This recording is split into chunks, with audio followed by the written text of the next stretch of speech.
Sempre muita alegria compartilhar com vocês os ensinos da bendita doutrina espírita.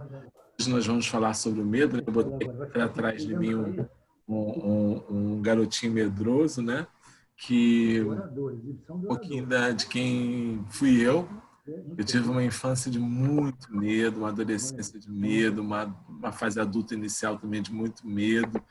E então falar para mim do medo é uma coisa bem gratificante, porque faz mostrar como a espírita nos ajuda em tudo, né?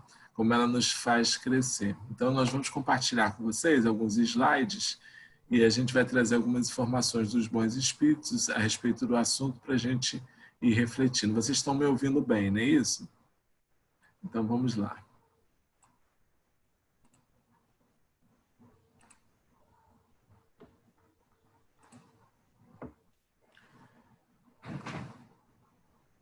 Deixa eu subir aqui.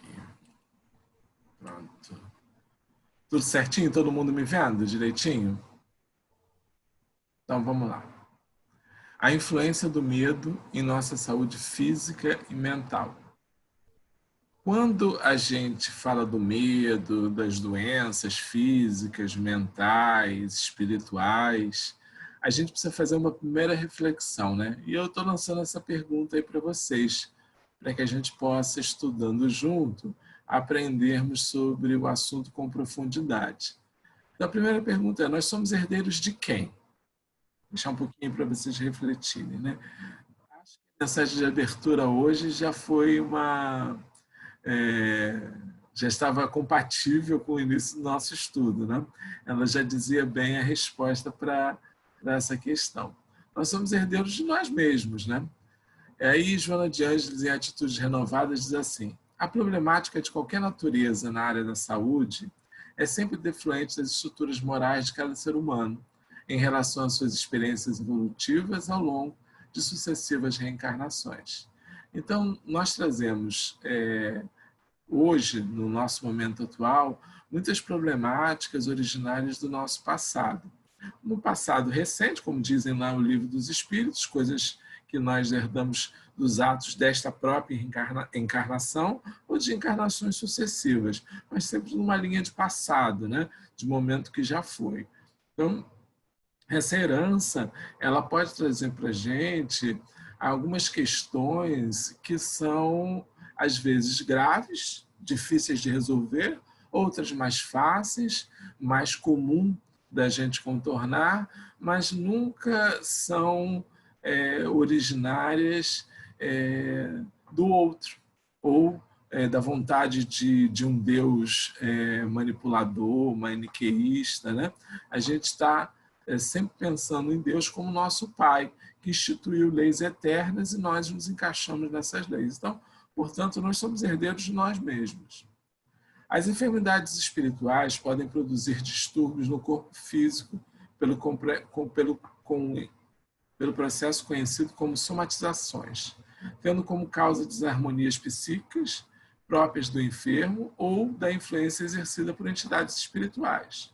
As somatizações da primeira categoria indicam de funções congênitas, traumas físicos e psicológicos, né? Alguns distúrbios da segunda categoria revelam a possibilidade de processos obsessivos de variada expressão. Ambos os fatores, somatizações e obsessões, podem, porém, estar associados, ou seja, nem sempre é uma coisa só. A gente somos herdeiros de nós mesmos, mas temos também a influência espiritual de entidades espirituais muitas vezes malfazejas, né, que nos fazem somatizar e trazer disfunções para o corpo físico, para a mente, para o psiquismo, e esses distúrbios vão nos acompanhar, às vezes, desde a infância. Eu falava lá do medo, né, que eu tinha na infância, e o meu medo na infância era, com certeza, muito relacionado a um grande processo obsessivo. Hoje eu sei disso, né?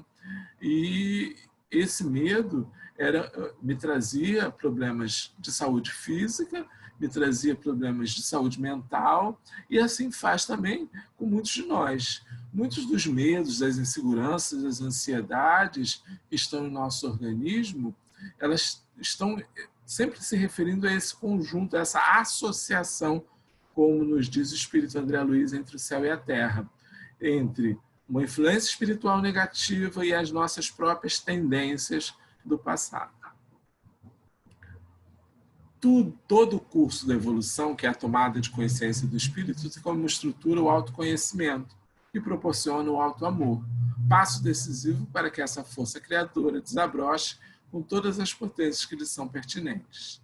Sob seu palio, o sofrimento se descaracteriza e perde o conteúdo atormentante que o assinala, passando a ser um elan de alegria e de felicidade. Então, Joana de Anjos diz que uma do início da solução dos nossos problemas, das nossas problemáticas, incluindo o medo, né, os distúrbios psíquicos, psiquiátricos, a gente precisa entender quem somos nós. Precisamos fazer aquela análise do autoconhecimento para entender efetivamente onde está aquela herança, como eu posso trabalhar com ela, encontrar veículos de força, de fortaleza, veículos de cura, onde o meu próprio entendimento da coisa já vai trazendo solução. Quando a gente faz, por exemplo, um atendimento terapêutico, psicológico, nos é sempre dada a oportunidade de rever as experiências passadas para que a gente possa reelaborar alguns conceitos. E isso a gente pode fazer por nós mesmos, a partir do momento que nós consigamos entender quem nós somos. Então, o autoconhecimento ele é primordial nesse trabalho de construção do homem novo, na construção do indivíduo moralizado, do indivíduo que se ama, que se reconhece como filho de Deus. E o medo, que é o nosso tema de hoje, ele precisa a gente precisa reconhecer as origens, entender o porquê das coisas. Isso é de grande importância. Bom, já que a gente viu a questão da herança, vamos a uma nova de reflexão. Quem somos nós na Terra? Os medos, as doenças, as apreensões, as angústias estão associados a quem nós somos. O ser humano é um conjunto harmônico de energias, construído de espírito e matéria, mente e perispírito, emoção e corpo físico, que interagem em fluxo contínuo uns sobre os outros.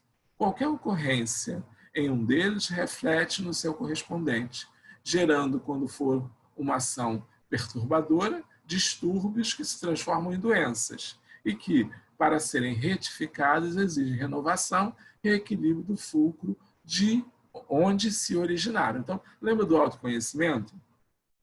Na verdade, a gente precisa identificar um conjunto de coisas que nós somos. Então, nós não somos só corpo físico, nós não somos só o cérebro, né? Nós somos o espírito que anima o corpo, nós somos o perispírito que traz a informação da bagagem espiritual, nós somos emoção pelo acúmulo de sentimentos que nós trazemos das vivências construídas até hoje. O nosso corpo físico é herdeiro dele mesmo, da alimentação que eu fiz desde que eu nasci, das heranças genéticas, da minha vida de infância, de adolescência, de adulto inicial. Então, esse conjunto ele só vai encontrar harmonia ou perturbação se houver algum desses correspondentes, alguns desses elementos que se correspondem em desarmonia. Então, nós precisamos trabalhar por esse conjunto harmônico de energias, sempre entendendo que nós somos mais que o corpo físico. Isso está lá em Autodescobrimento, uma busca interior, Joana falando para a gente. O ser humano, conforme os estudos complexos da psicanálise, experimenta o seu primeiro trauma após a libertação do claustro materno, o ventre, né? Quando se iniciam os enfrentamentos existenciais. Antes, tudo era segurança, automatismo, desenvolvimento espontâneo, passando depois a constituir desafio para a sua aquisição, desde o ato da amamentação até os demais que são basilares para o prosseguimento da vida. Então, nós, enquanto estamos no ventre materno, somos seguros, né? Depois que nós saímos do ventre materno, essa insegurança, ela se dá primeiro pelo trauma da expulsão, né? Da criança do lugar seguro, do líquido amniótico para o mundo, quando a gente tem que sair da respiração aquosa para a respiração aérea, né? A partir dali a gente vai tendo inúmeros desafios, né? E o primeiro é a própria amamentação, né? Aprender a amamentar, mas também aprender a crescer. E a gente vai fazendo as nossas opções, vamos fazendo os nossos caminhos desde a infância. Embora o espírito, na fase infantil do corpo físico, ainda esteja em adaptação e seja mais maleável ao aprendizado, o espírito está ali, a consciência está ali. Ela vai despertando à medida que nós caminhamos para a fase adulta, para tomar posse de quem somos de verdade, porém, os desafios é que vão construir o indivíduo naquela vida. São os desafios que vão fazer com que a gente apreenda coisas, né? Porque quis Deus que a gente tivesse mergulhado num mundo de convivência, de experimentações, para aprendermos. Então, nós somos, na Terra, seres para a convivência. E a relação de convivência é muito importante. Às vezes, o medo nos faz fugir de alguns desses desafios, importantes para o crescimento. A ação do pensamento sobre o corpo é poderosa, ademais, considera-se que este último é o resultado daquele, através das tecelagens intrínsecas e delicadas do perispírito, seu modelador biológico, que o elabora mediante a ação do ser espiritual na reencarnação. Então, a ação do pensamento atua poderosamente sobre o corpo, né? Então, o nosso corpo físico é resultante de quem nós somos. Primeiro, pela programação que é feita no mundo espiritual, né? Pela composição cromossômica, como André Luiz nos ensina lá em Missionário da Luz, no reencarne de Sigismundo, se eu não me engano, né? E quando um complexo acordo é feito para o chama da reencarnação programada, e a maioria de nós se encaixa na reencarnação programada. Então, a gente tem essa ligação forte do pensamento conosco, e ele vai nos reger e vai fazer com que todo o nosso processo reencarnatório seja regido por essa ação da mente e do espírito. Não só o corpo físico, mas todo o processo de caminhada do espírito na Terra. O nosso pensamento é quem nos rege. É o nosso pensamento que diz quem nós somos. Porque precede as ações o pensamento. Então, na medida que a gente pensa, a gente já emprega nos fluidos que estão ao nosso redor. A gente também age, e na ação é que a gente se caracteriza, a gente se mostra, a gente se individualiza. Por isso, a importância sumais, né, primais do pensamento. Bom, já sabemos que nós somos herdeiros de nós mesmos, o que nós estamos fazendo aqui na Terra, quem somos nós na Terra, e aí a gente parte para identificar como é que a gente lida com as situações da vida, né? Ou a gente deve considerar as situações da vida apenas um turbilhão de coisas de um chamado destino? Ou somos nós que construímos as situações da vida? Como é que nós consideramos aquilo que nos é apresentado durante a vida física? As origens do medo estão basicamente, diz Joana de Ângeles, no instinto de conservação da vida, a necessidade de segurança, tendo em vista a própria e a sobrevivência da prole, ou seja, a nossa sobrevivência e a sobrevivência da prole. Induz o medo das ocorrências imprevistas que se podem apresentar de maneira desastrosa. Então, o primeiro medo que a gente tem, por causa do instinto de conservação de Joana, é aquele medo do que a gente não conhece. É o medo do que a gente não sabe o que é, do imprevisto, para que a gente possa se manter em segurança. E esse medo também se apresenta por transtornos psicológicos, ligados aos atavismos ancestrais, às ansiedades mal contidas, às convivências perturbadoras.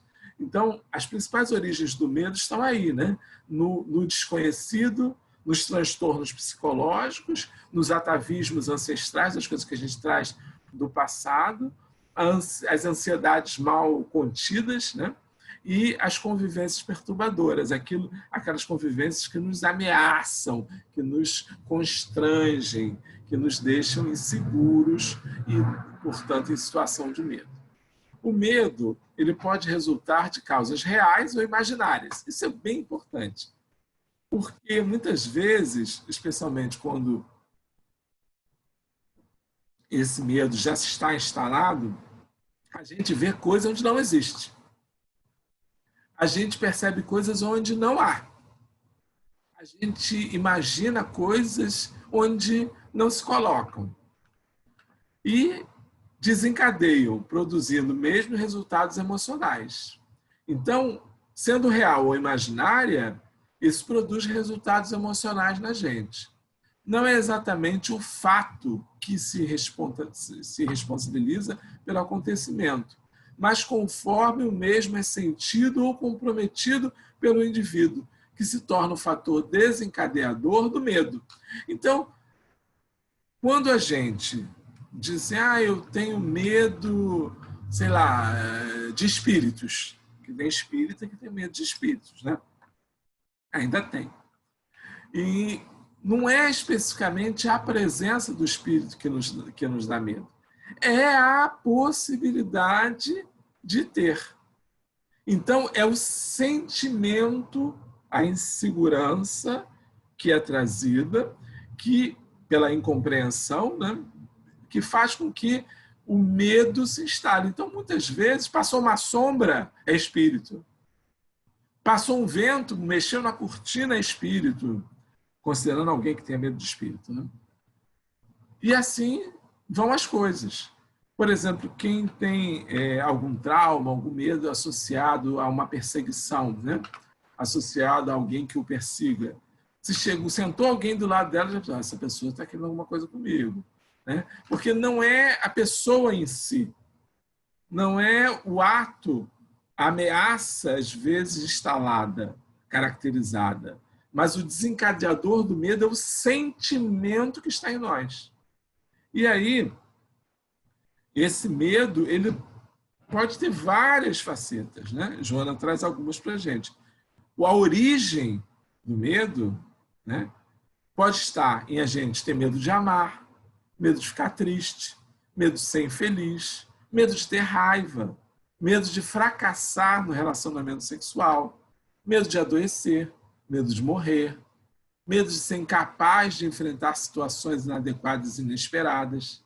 Então, tem muita gente que foge, que sai de uma situação e ela nem se apresenta porque nela ela tem a insegurança de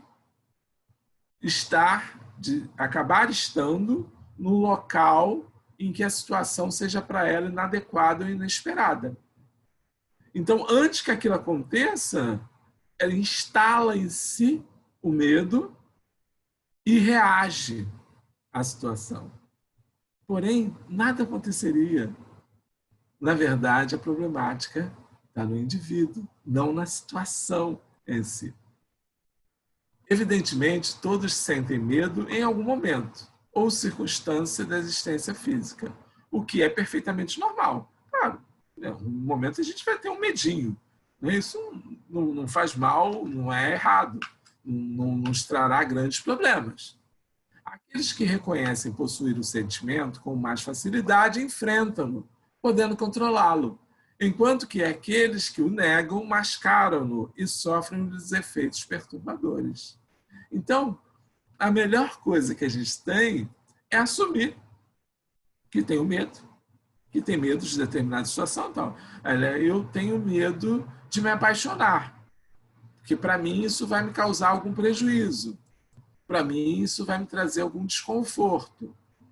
Talvez se eu reconheça isso, eu consiga quebrar isso e entrar numa relação. Entrar numa relação amorosa, porque eu quebrei aquela potência toda que o medo tinha. Porque eu começo a confessá-lo, eu começo a assumir que eu tenho aquilo. E começo, obviamente, quando eu sei que tenho, a trabalhar ele em mim, a reagir dele. Então, diz isso Joana para a gente lá em Despertar do Espírito.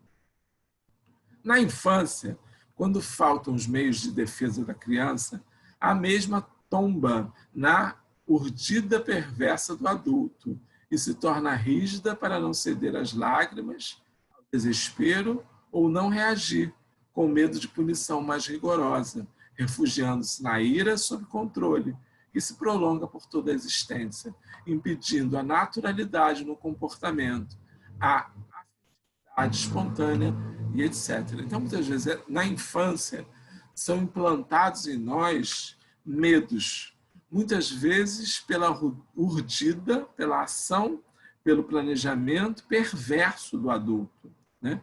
Que não sabe lidar com a infância e nos impõe determinados medos, né? Isso, por reação, faz com que a gente, por exemplo, aprenda a não chorar, aprenda a reagir ou a não reagir, ou a reagir de forma negativa, violenta, irada, ou a não reagir. E o indivíduo, como diz Joana, vai prolongar isso por toda a sua existência e vai causar nele uma falta de comportamento natural e uma dificuldade de afetividade espontânea. Se consciente do próprio medo, recuperando-se da infância atormentada. Então, se o indivíduo se conscientiza do próprio medo, ele se recupera desse momento de infância atormentada. E isso é muito mais comum do que a gente imagina. Muitos dos nossos pais, até por ignorância, né, quando nós não queríamos, às vezes, fazer alguma coisa, ou estávamos em um comportamento inadequado, diziam, olha, vem aí o bicho-papão, hein? Olha que o diabo vai te pegar. Imagina, isso pode criar na criança determinados medos, e esses medos podem se tornar incontroláveis, né? E você somar isso, como a gente viu lá atrás, um processo obsessivo, se a gente somar isso, uma questão patológica qualquer que o indivíduo tenha, já de outras vidas até, como herdeiros de nós mesmos, com essas associações, o negócio, então, piora grandemente. Eu lembro, eu de fato tinha, como eu disse para vocês, um grande medo oriundo dessas associações. E, além do processo obsessivo que eu comentei, existia também algumas questões de familiar. Por exemplo, a minha família, eles tinham a alegria de se reunir para contar história de bruxa, de fantasma. Era uma coisa assim, medonha, né? E na minha época, não sei se da época de vocês, a gente tinha um programa chamado... eu era criança, mas minha avó ouvia aquilo todo domingo, era um domingo à tarde, como agora. O incrível, fantástico, extraordinário. O homem já tinha uma voz cavernosa que anunciava o negócio. E, além disso, a gente via histórias assim terríveis. E aquilo foi alimentando em mim, com certeza, maior medo ainda das coisas, e isso foi deixando todas as percepções, especialmente espirituais, ainda mais horrendas e distantes da vida naquele momento. O medo, e assim deve ter acontecido com alguns de vocês também, acredito eu. O medo da morte, que é a herança ancestral, assim como o resultado das crenças religiosas e superstições que elaboram um Deus vingador e punitivo, ou do materialismo que reduz a vida após a disjunção celular ao nada, o fenômeno natural da desencarnação se apresenta como uma tragédia e constitui um término infeliz para a existência humana, que sofre a dolorosa punição de ser extinguida. Então, o medo da morte, hoje em dia, é um dos maiores medos que a gente tem, especialmente nesse momento de pandemia. Eu acho que a gente nunca orou tanto, né? Até nós espíritas, né? Isso está associado especialmente à questão do medo do desencarne. Porque a maioria de nós ainda não tem a consciência dessa vida transpessoal, dessa vida eterna, dessa vida além da matéria, dessa vida construída mais para o ser do que para o ter. Com os tesouros que Jesus dizia que eram inalienáveis, né? Que não poderiam ser destruídos, apegados, roubados, consumidos, porque eram os tesouros íntimos. E essas construções, a morte do corpo físico, não vai afetar em nada, mas a gente ainda está imprimido por essa herança ancestral, pelas crenças religiosas em que a gente estava mergulhado, por superstições, né? Por a ideia de um Deus vingador que vai nos colocar no inferno, né? Num lugar onde há choro e ranger de dentes para a eternidade, né? Não, a herança judaica associada ao cristianismo primitivo, o materialismo que também, por sua vez, diz que no nada vai existir, que a gente não vai ter nada. Então, tudo isso nos imprime insegurança quanto à morte. A fragilidade orgânica ou não, os remanescentes das condutas infelizes em existências passadas, que imprimiram no inconsciente os mecanismos de separação, também resumam em forma de medo, de enfermidades, que as pessoas cultivam inadvertida e prazerosamente, contribuindo para muitos transtornos na área da saúde, nos seus variados aspectos. Então, um outro medo muito presente em nossas vidas é o medo das doenças, né? A questão da fragilidade orgânica, das condutas infelizes nossas do passado, das próprias inseguranças de saber que a gente já errou muito mesmo, né? E, portanto, não estamos imunes à lei de causa e efeito, ação e reação, faz com que muitas vezes a gente se mergulhe no medo das enfermidades. E aí, como a gente fica girando só em torno disso, a gente não deixa a vida crescer. E hoje em dia, claro, oprimidos pela pandemia, por exemplo, a gente não vai desobedecer, por exemplo, às ordens dos médicos, às ordens dos governantes, dos cientistas, a despeito de se expor a uma enfermidade, que aí seria mais um suicídio indireto do que outra coisa. Porém, medo excessivo também é complicado, né? Então, a gente precisa, nesse momento, também ver se esse medo nosso não é desequilibrado, não está em desequilíbrio, se a gente não está excedendo a esse medo de enfermidade, porque isso também não nos traz boas consequências, né? Isso, na verdade, vai nos trazer transtornos mesmo na área da saúde, nem que seja da saúde psíquica, né? Por causa das ansiedades, por causa do próprio medo em si, que instalando-se, faz com que a gente regrida em alguns posicionamentos sociais. Eu volto a dizer, algum medo é natural, especialmente nesse momento de pandemia, né? Porque nós estamos aí premidos. Eu vou dizer para vocês, eu estava comentando com minha mãe outro dia, quando eu preciso sair na rua para ir ao mercado, que sou só eu e ela, não tem jeito, né? Para comprar comida, alguma coisa assim, eu fico doido para voltar para casa. Então, eu estou começando a trabalhar isso em mim, porque, na verdade, isso já está além do necessário. Porque se eu vou protegido, se eu faço com as precauções, né? Eu não preciso ter esse medo, esse desespero para voltar para casa. Mas isso já está instalando-se em mim, em boa parte das criaturas no mundo hoje, por conta da pandemia. Então, a gente precisa ter esse cuidado com esse medo.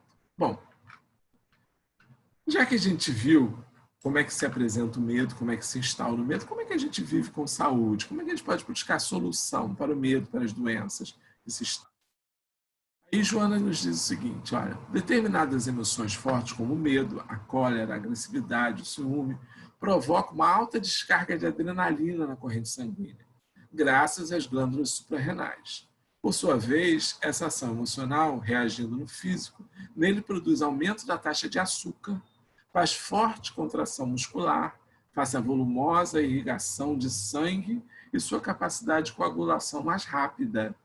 Então, traz prejuízos imediatos na estabilidade da saúde do corpo físico, no desequilíbrio da glicose, degeneração das questões da contração muscular, da volume da irrigação sanguínea, podendo possibilitar até o desequilíbrio na pressão arterial, no coração, nos órgãos que recebem muito sangue, por conta dessa tensão do medo, pelo excesso de produção da adrenalina no nosso organismo. Isso é o primeiro efeito que a gente poderia evitar se a gente deixasse de ter medo, cólera, agressividade, ciúme.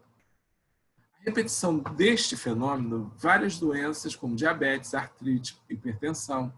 Assim, cada enfermidade física traz o componente psíquico emocional e espiritual correspondente, em razão da desarmonia entre o espírito e a matéria, a mente e o perispírito, a emoção, que são os sentimentos, e o corpo, desajustando-se os núcleos de energia, os centros de força, os chakras, facultando os processos orgânicos degenerativos provocados por vírus e bactérias que neles se instalam. Então, o medo nos deixa enfraquecidos, possibilitando até a baixa das questões imunológicas, permitindo vírus, bactérias se estarem no nosso organismo. Então, na verdade, nós precisamos voltar à harmonia.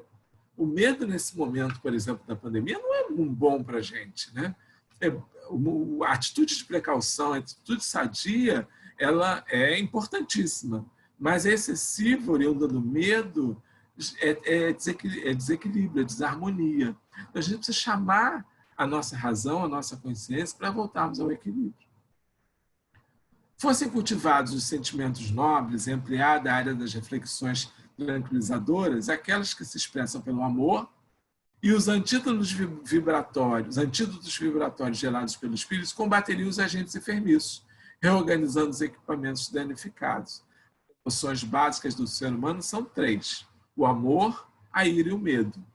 Então, a gente precisa correr para o amor e nos afastar da ira e do medo.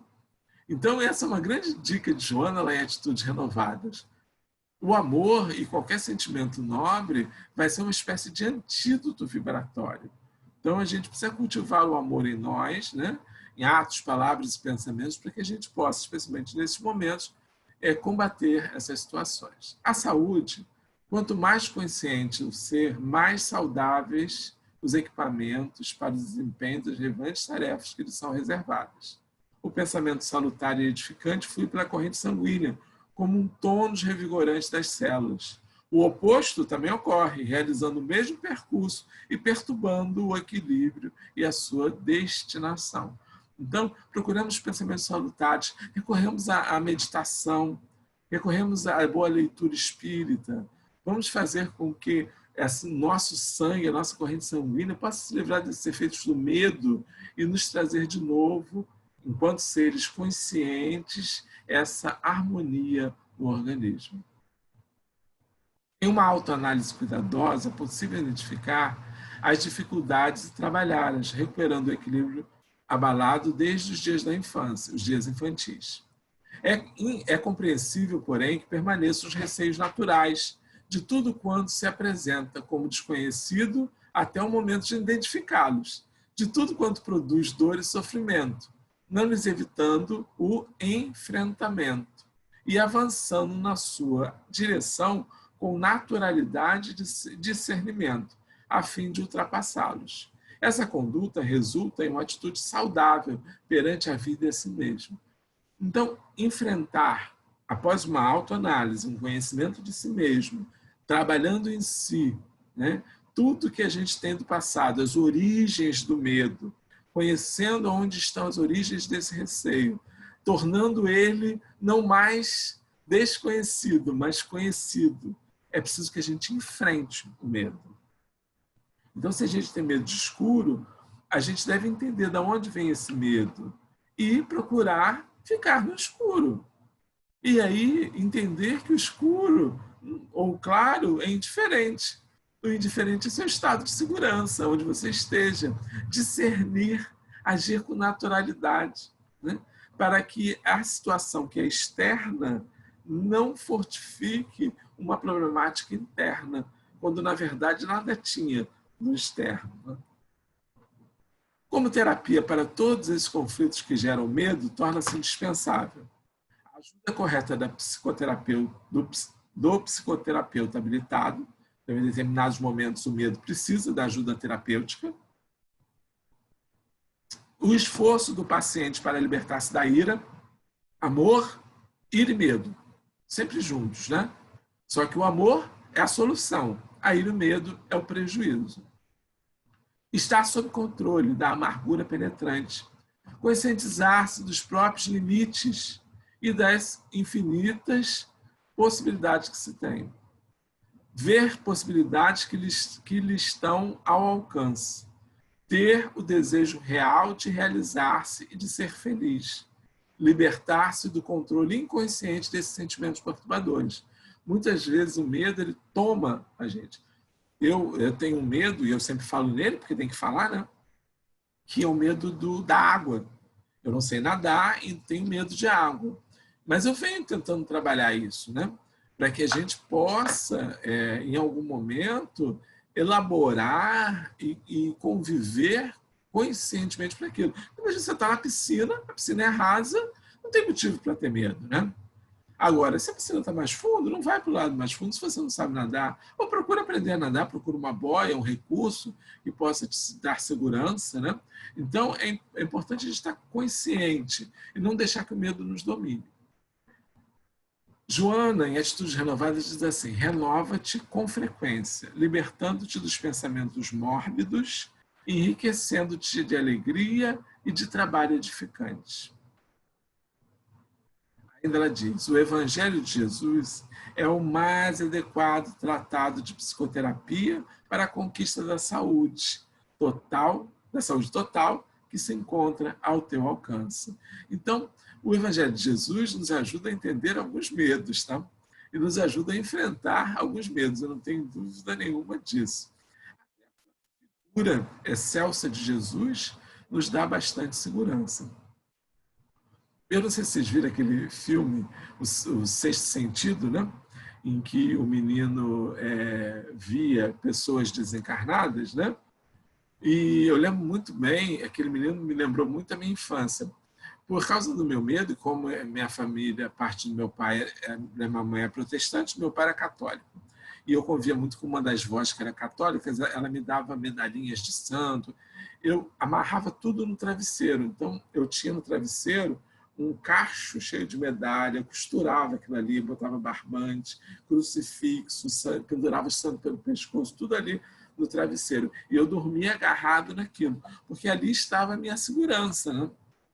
Enquanto eu não compreendia, de fato, a origem do medo, enquanto ainda eu não tinha maturidade suficiente para entender aquilo. Obviamente que eu devia ter recorrido, eu não, que era uma criança, né? Os adultos deviam ter recorrido a uma ajuda terapêutica, né? Para me ajudar. Mas já que não foi possível, eu só consegui, depois da fase adulta, entender as situações que me rodeavam. A gente, então, nós estamos já encaminhando para o encerramento do nosso estudo hoje, e a gente traz aí uma figura de Jesus caminhando com a criança, né? E para dizer que muitas vezes a gente precisa de fato nos colocarmos nas mãos de Jesus, dos benfeitores espirituais, para que nos ajudem em alguns medos que são, de fato, ainda muito difíceis de trabalhar em nós. Provavelmente vamos precisar ainda de bastante períodos de vida, talvez uma encarnação, para nos livrarmos de alguns fatores que foram muito traumáticos, que foram muito fortes, e cada um de nós deve ver por si as suas dificuldades, lembrar sempre disso, para que não haja nenhuma falha com relação a esse pensamento. Então, diz assim, Joana: se já sentistes a mensagem de Jesus, ouvindo-a, lendo-a, auscultando-a no coração, não te detenhas.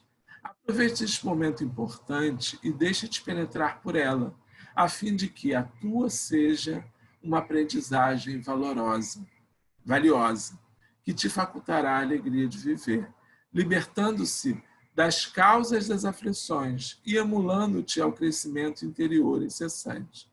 Melhor pedagogia do que a dele não existe, pois que vem atravessando os 2 milênios já transatos com superior qualidade de orientação. Este é o teu momento de realmente aprenderes a viver. Nós temos Jesus e temos a bendita doutrina espírita para nos ajudar. Sozinho nós não estamos. Então, que possamos enfrentar os medos, a insegurança que nos traz prejuízos na saúde física, na saúde mental, muitas vezes na saúde espiritual, para que possamos seguir as nossas vidas como quer Jesus. Meus irmãos, era isso que nós tínhamos para compartilhar com vocês. É uma alegria muito grande, volto a dizer, estar com vocês. Desejo a paz de Jesus a todos e agradeço a paciência. Obrigada, Alexandra. A gente que agradece a você. Foi muito bom, tá?